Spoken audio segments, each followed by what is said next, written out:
Assalamualaikum warahmatullahi wabarakatuh. Selamat pagi anak-anak. Gimana kabar kalian semua? Mudah-mudahan kalian dalam keadaan sehat dan selalu semangat. Karena kita tidak tahu pandemi ini kapan berakhirnya. Nah, di video kali ini Bapak ingin menyampaikan materi tentang kasus pelanggaran hak asasi manusia. Sebelum kita masuk ke materi pelanggaran hak asasi manusia, kalian bisa buka buku yang Bapak kirim di grup WA atau di Classroom. Buka buku paket di halaman 20.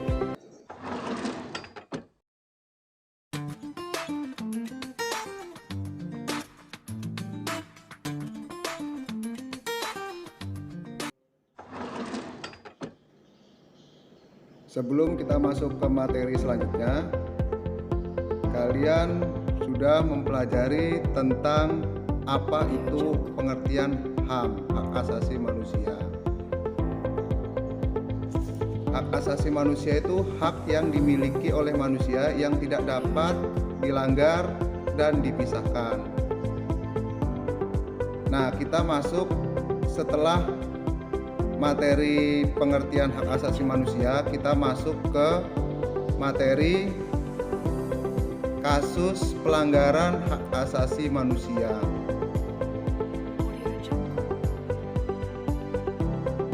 Yang pertama, penyebab pelanggaran hak asasi manusia ada dua faktor, yaitu faktor internal dan eksternal. Faktor internal yaitu dorongan untuk melakukan pelanggaran hak asasi manusia yang berasal dari pelaku pelanggar HAM, diantaranya sebagai berikut. Yang pertama, sikap egois atau terlalu mementingkan diri sendiri. Yang kedua, rendahnya kesadaran tentang hak asasi manusia. Yang ketiga, sikap tidak toleran. Nah, ini faktor internal yang berada dari dalam diri pelaku pelanggar HAM. Biasanya dia sikap egois, rendahnya kesadaran HAM, dia tidak pernah mengetahui. Yang ketiga, sikap tidak toleran, dia tidak toleransi sesama manusia. Nah, ini. Selanjutnya kita ke faktor eksternal. Apa sih faktor eksternal? Yaitu faktor di luar diri manusia yang mendorong seseorang atau sekelompok orang melakukan pelanggaran HAM. Di antaranya penyalahgunaan kekuasaan, ketidaktegasan aparat penegak hukum, penyalahgunaan teknologi, dan kesenjangan sosial dan ekonomi yang tinggi.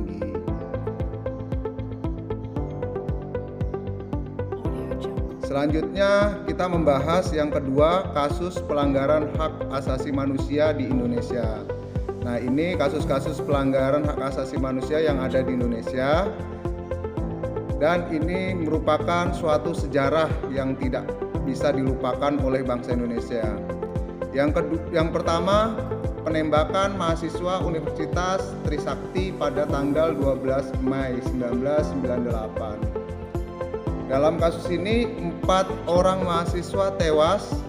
Mahkamah militer yang menyidangkan kasus ini memvonis 2 terdakwa dengan hukuman 4 bulan penjara.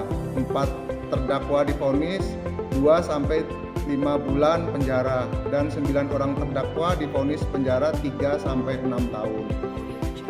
Nah, dalam penembakan mahasiswa Trisakti ini, kalian sudah pernah mengetahui tidak tentang kasus mahasiswa Trisakti ini? Nah, kasus Trisakti ini adalah kasus penurunan Presiden Soeharto, di mana Presiden Soeharto dianggap oleh masyarakat Indonesia korupsi, dan pada saat itu terjadi krisis moneter yang ada di Indonesia. Seluruh gabungan mahasiswa di Indonesia dan masyarakat berkumpul di gedung MPR dan DPR di Jakarta sana untuk menurunkan Presiden Soeharto. Nah, terjadilah penembakan mahasiswa Trisakti oleh aparat keamanan pada saat itu.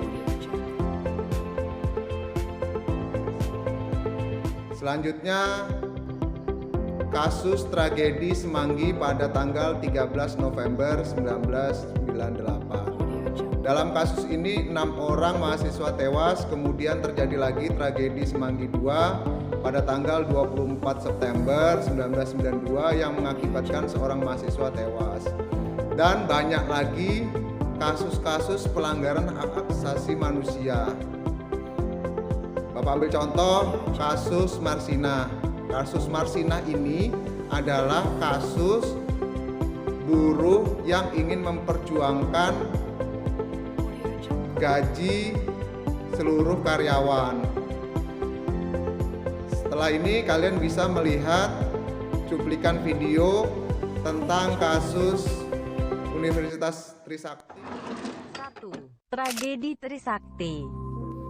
Tahun 1998 adalah tahun berakhirnya masa Orde Baru yang dipimpin oleh Presiden kedua yaitu Soeharto dan diwarnai oleh sejumlah aksi di jalan raya. Sejak awal Maret, jalanan dipenuhi mahasiswa dan elemen pro-demokrasi yang menuntut pemerintah untuk segera melakukan reformasi akibat merebaknya korupsi, kolusi, dan nepotisme yang membuat negara terseret krisis moneter.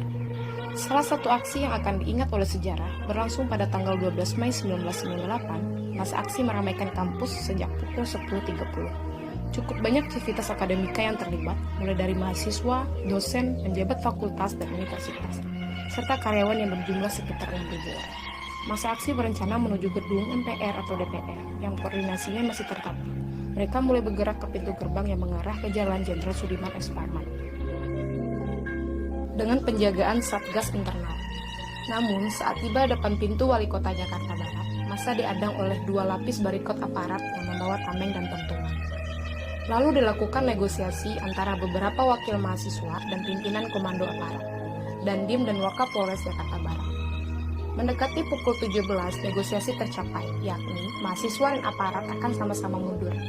Awalnya, mahasiswa menolak, tapi kemungkinan setelah dibujuk oleh seorang dekan Fakultas Ekonomi dan Fakultas Hukum, serta ketua SUA, masa pun perlahan bergerak mundur. Saat sedang mundur teratur, tiba-tiba muncul seorang bernama Masud mengakui sebagai alumni, berteriak mengeluarkan kata-kata kotor ke arah massa. Massa sontak ingin mengamankannya karena ia dikira intel yang hendak mengeruhkan suasana. Ketegangan lain muncul, sebab di antara barisan aparat ada yang meledek dan menertawakan serta mengucapkan kata-kata kotor. Sejumlah mahasiswa yang sedang mundur berbalik ke lokasi tanpa diketahui pemicunya. Aparat keamanan tiba-tiba menyerang mahasiswa dengan tembakan dan gas air mata. Rombongan mahasiswa pun panik dan berlari menuju kampus. Penembakan semakin membabi buta dan melibatkan sejumlah penembak jitu. Peluru karet maupun peluru tajam berhamburan. Aparat tanpa senjata api memukuli mahasiswa dengan pentungan, memakai tangan kosong, disertai tendangan, injakan dan melemparkan mahasiswa ke sungai. Pada pukul 18.40, datang pasukan bermotor yang memakai perlengkapan merompi bertuliskan URC, Unit Reaksi Cepat, mengejar mahasiswa sampai pintu gerbang kampus, dan sebagian lainnya naik jembatan layang Grogol. Mendekati pukul 21, keadaan mulai kondusif, mahasiswa mulai keluar ruangan, dan dalam waktu yang bersamaan terjadi dialog antara dekan Fakultas Ekonomi dengan kolonel polisi Arthur Damanik untuk mengordinasikan pemulangan para mahasiswa. Dengan raut muka tegang, marah, takut, bercampur sedih dan trauma, mahasiswa beransur-ansur pulang, meninggalkan kampus berlima-lima sesuai koordinasi Damanik dan timnya.